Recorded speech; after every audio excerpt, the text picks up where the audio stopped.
Kan chan a toi tu minung kan dam chung hi thi no chan a sao tu ki kan dam liu chan a hi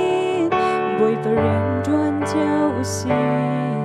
chan sao loin balei kan kal ta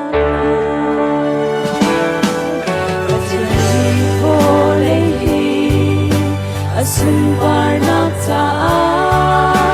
ama kudin sermi kan si balay sao hong ting tu akan sian lâu cha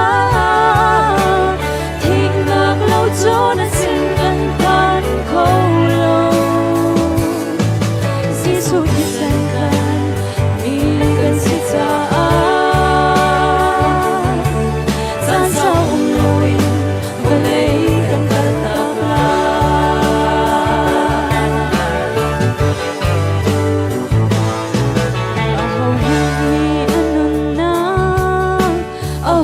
Sual asun anon na chu asung câu la